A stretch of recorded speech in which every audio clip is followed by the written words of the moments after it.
ব্রট to you by V-Guard, co-powered by Sensodyne ও ভিমল বলো কথা কেশরী।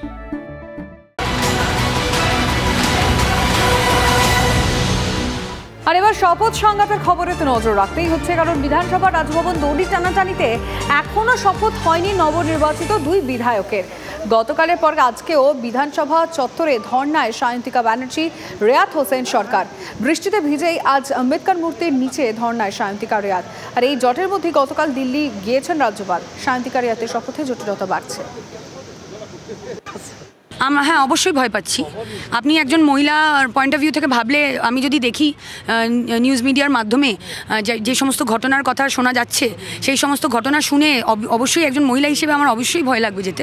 নিরাপত্তার একটা ব্যাপার, কোয়েশ্চেন এখানে থাকবেই। ওনারা তো টেকনিক্যালি নিজেরাও আটকে দিয়েছেন, কারণ ওনারা জানতেন হয়তো যে ওনার যে সমস্ত জিনিস শোনা গেছে সেটা শোনার পরে একজন মহিলা ওনার ওখানে যাবেন না। টেকনিক্যাল জায়গায় আমাদের আটকানোর চেষ্টা করছে। আমরা নতুন বলে আমাদের টেকনিক্যাল প্যাচে ফেলার চেষ্টা হয়েছে। নিশ্চয়ই কোনো ইনসিডেন্ট ঘটছে, কারণ আমি দেখুন, আমি একা কেন যাব, আমার সঙ্গে তো আরেকজন বিধায়িকা আছেন, ঠিক আছে, দল আছে, যেখানে আমরা দুই বিধায়ক আছি, ঠিক আছে, একসঙ্গে। তো আমরা তো চাইছি, আমাদের মূল যে দাবিটা সেটা হচ্ছে ট্র্যাডিশন ব্রেক করে আমরা যেতে চাইছি না গভর্নর হাউসে বা আমাদের রাজভবনে।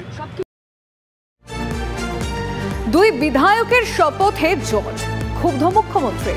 রাজ্যপালের ভূমিকায় ক্ষুব্ধ মমতা বন্দ্যোপাধ্যায়। মুখ্যমন্ত্রীর তো রাজভবনে যা কীর্তি কেলেঙ্কারি চলছে, মেয়েরা রাজভবনে যেতে ভয় পাচ্ছেন।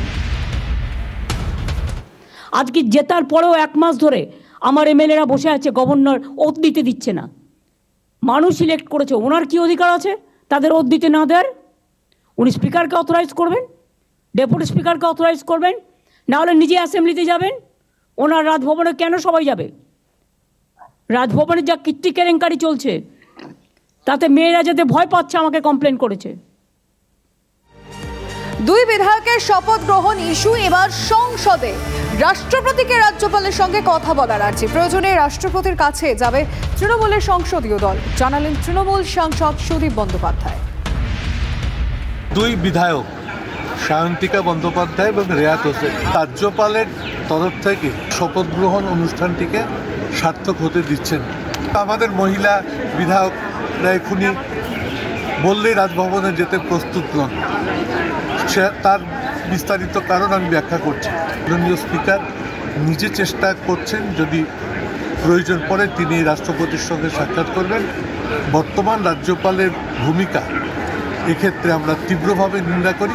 সময় আছে, আপনি নিজের মতন করে উদ্যোগ নিয়ে এই কাজটি করবেন। রাষ্ট্রপতির দরবার পর্যন্ত আমাদেরকে বাধ্য করবেন। স্পিকার বসুন তাড়াতাড়ি, as according to rules, as according to আইনগুলো যেগুলো আছে তার মীমাংসা করে রাখেন। এগুলো তো ক্লাস 7-8 ছেলেমেয়েরা করে। সাংবিধানিক পদে যিনি আছেন এবং যারা সাংবিধানিক ব্যবস্থার মধ্যে নির্বাচিত হয়েছেন, তাদের কি সব সাজে নাকি?